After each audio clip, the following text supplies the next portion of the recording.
Monday, June the 11th, 2007, watching The Hawk, one of my favorite movies, The Hawk from 2003. It's been on TV so many times, but every time it's on TV, I watch it. I also have it on video, so I see it on video, DVD, whenever I want to watch it. Well, this weekend was pretty much a boring weekend for me. On Saturday, around 12 midnight, I was driving back from a friend's house after dropping them off, and my car stopped on me. And the reason why the car stopped on me is because I ran out of gas. This is the first time any car I've ever had ran out of gas on me, and it stopped on me on the middle of the intersection of Woodrow Wilson and Northwest Street. Oh well. So now with the cars, now everything is computerized. The engine has a computer in it and all that. It tells you how low your oil is, how high your tires are, how low they are. It pretty much gives you readings on everything. And on my gas tank, it was reading low, but with fuel level being low, it's still supposed to have at least 20 miles left on it, so you can get to the gas station when the light comes. It comes on around when it's at, I think it's around 50, either that or below 50 miles still left that you could drive. I was thinking I still had about maybe 20 miles left to my gas tank, but I didn't, and the car stopped.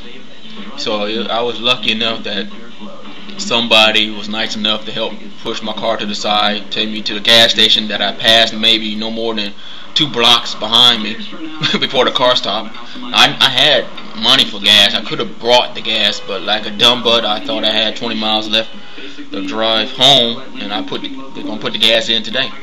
But I guess the car had another idea for me. It stopped in the middle of the intersection on Saturday night, so my Saturday didn't go great, and my Sunday was pretty much another boring Sunday.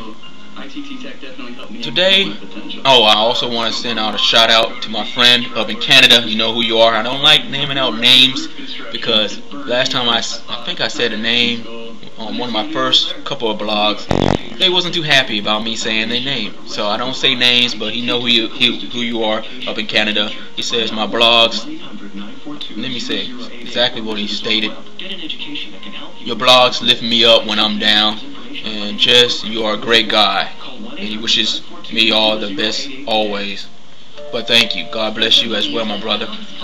But anyway, I don't know how my blogs uplift anybody because some people find them boring. I know one of my friends said the blogs are boring, you ain't talking about nothing. That's what a video blog is. I can't make it no more entertaining than what my life is. My life isn't that entertaining. So I'm not gonna do no stupid video blog or do a comedy or something other than the Keith Washington video. That's pretty much as funny as I'm gonna get when it comes to my blogs. But today I'm gonna talk about being alone. Being alone. Now, as you can see, I live alone, so I'm pretty much alone. Saturday, I had a friend over at my house, in my apartment here, and pretty much I felt like I was alone. And it reminded me of one of my family members. I'm not going to say who that family member is because I don't like putting out my family business. This is about me. But anyway, at the time that person was here Saturday, I was thinking, this reminds me a lot of this family member. And the bad thing about it is that even though I had company here, I felt like I was pretty much by myself, alone. And you ask yourself, how can you be alone when you have somebody here with you? It's easy. Pretty much when you're sitting here by yourself, you're alone, you know, I'm watching TV or what, I pretty much know that I'm alone. And nobody to talk to, nobody's here with me or whatever. But when you have somebody here with you and they don't talk to you, they don't communicate with you, they pretty much don't really want to spend time with you, they just want to use you to, use your computer or you watch TV, whatever the case may be. Even when my family come over, maybe my mother comes over, she comes over to watch TV, but I know she's here. I'm not alone. I know she's here. She's gonna see how I'm doing, walk back and forth, go to my kitchen, eat whatever's in my kitchen, and she's gonna talk to me, get on my nerves. So I know I'm not alone. But with this person Saturday, they were here using my computer. Pretty much I felt like I was here, like any basic other Saturday when I'm alone. And it's not that hard to have somebody at your place and you feel alone, because you feel that the person not talking to you, they don't want to be bothered with you, they really don't want to be with you, they just using you as convenience because you have something that they want to use. And after a while, I see myself becoming more and more like this family member, because this family member is married. They've been married for maybe 40 some years. And that person comes home from work every day, just like me, alone. He comes to the house, he's pretty much alone. They pretty much alone. When that person goes to his bedroom to watch TV or whatever the case may be, just like me, he's alone.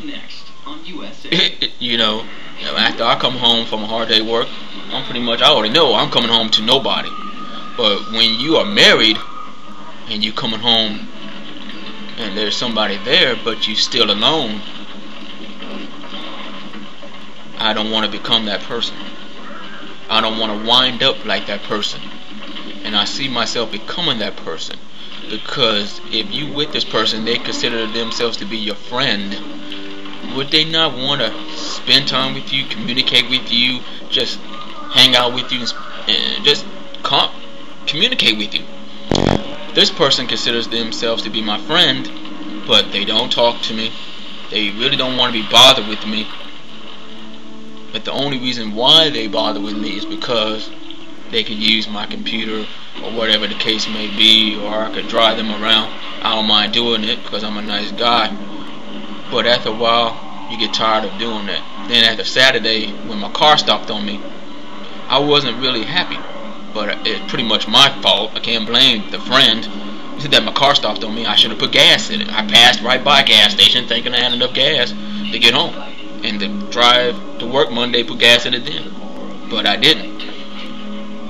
But anyway, it's easy to be married or be with somebody or have a friend over to your house and still feel that you're alone. But I always try to remind myself, even though this person doesn't want to be bothered with me, they just using me, they just want to be around because I have something that they need, a necessity, that you're really never alone. Even though you might feel alone, you're not alone because God is watching over you. That's what I'm always thinking. But I'm also thinking that I don't want to wind up like this family member that is married, been married for 40 some years, but he's coming home to nothing, even though that person's married. That they are alone, even though they have a companion. And that's how I felt Saturday. I was like, I could have did this by myself.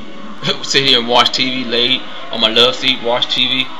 Pretty much I could do that by myself. I don't need somebody else here to bore me more. I look at it, if you don't want to be bothered with me, then why do you even spend time with me when you don't want to be bothered with me? And after a while I think I'm going to have to let that friend go.